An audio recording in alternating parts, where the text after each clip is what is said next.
দেখছেন বঙ্গনর নিউজ। কংগ্রেসের কল্যাণে লক্ষণের বনবাসের অবসান। বাম বিজেপির হয়ে তৃণমূলে ঢোকার ব্যর্থ প্রয়াসের পর এবার কি কংগ্রেসে ঘাঁটি স্থাপন করতে চলেছে নন্দীগ্রাম খ্যাত দোদার্গ প্রতাপ লক্ষণ শেঠ? পরিচিত নাম এবং মুখ। তমলুকের এই প্রাক্তন সিপিআইএম সাংসদ তার কেন্দ্রে হলদিয়ার বাদশা নামে পরিচিত ছিলেন।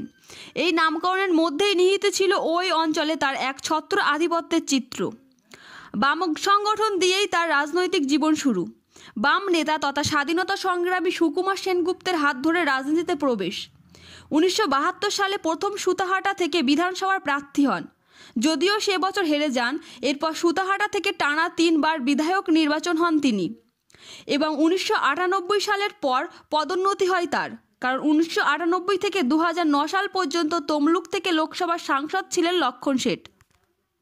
যে অঞ্চলে তিনি ছিলেন মুগুঠিন সম্রাট, সেখান থেকেই পতনের শুরু। পতনের মূলে নন্দীগ্রাম। 2007 সালে সাংসদ থাকাকালীন জোর করে কৃষিজমি অধিগ্রহণ করাতে গিয়ে স্থানীয় মানুষের ক্ষোভের মুখে পড়েন শেঠ এবং নন্দীগ্রাম আন্দোলনে যার স্থান ছিল প্রথম সারিতে, সেই লক্ষণ শেঠকে এলাকার মানুষ ভুলতে থাকেন। অবশেষে নন্দীগ্রাম আন্দোলন চলাকালীন তার বিরুদ্ধে একাধিক অভিযোগের জেরে পুলিশ তাকে গ্রেপ্তার করে। দীর্ঘদিন জেল খাটার পর রাজনৈতিক পথ পরিবর্তন করার চেষ্টা করেন শেঠ।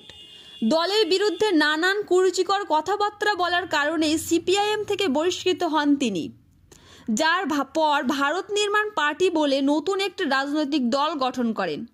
কিন্তু নতুন দলের ঝক্কি যে চারটিখানি কথা নয়, সেই বোধোদয় ঘটার পরেই দলবল নিয়ে বিজেপিতে যোগদান করেন। বিজেপিতে কিছুদিন থাকার পর দলের মধ্যে সেইভাবে দায়িত্ব না পাওয়ার অভিযোগে গত বছর সেপ্টেম্বর মাসের 16 তারিখে তার অনুগামীদের নিয়ে বিজেপি ছাড়েন। বিজেপি ছাড়ার পর তার রাজনৈতিক চিন্তাভাবনা নিয়ে জল ঘোলা হতে থাকে। শাসক দল তৃণমূলে যোগদান করার কথা প্রকাশ করেছিলেন, কিন্তু নন্দীগ্রামের জমি আন্দোলনের সাথে যুক্ত থাকার কারণে তৃণমূল তাকে দলে নেয়নি। নানাভাবে চেষ্টা করেও তৃণমূলে ঠাঁই হয়নি। অথচ মনে প্রাণে পেশাদার রাজনীতিবিদদের রাজনীতি ছাড়া সময় কাটতে পারে না। তাই অবশেষে জাতীয় কংগ্রেসে যোগদানের আবেদন জানান এবং সেই আবেদনে সাড়াও মিলেছে বলে জানান প্রাক্তন সাংসদ। তবে তিনি কবে দলে যোগদান করছেন তা এক্ষুনি প্রকাশ করতে চাইছেন না শেঠ। সূত্রের খবর, কেন্দ্রীয় নেতৃত্বের নির্দেশ অনুসারে চলতি মাসে কলকাতার বিধান ভবনে তিনি কংগ্রেসে যোগদান করবেন।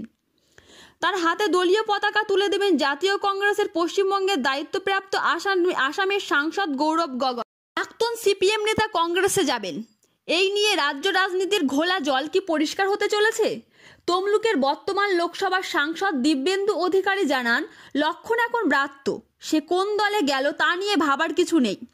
তবে কংগ্রেস যদি ওকে নেয়, তাহলে জাতীয় দল হিসেবে কংগ্রেসের এই রাজ্যে যেটুকু সম্মান ছিল তাও তারা হারাতে বসবে।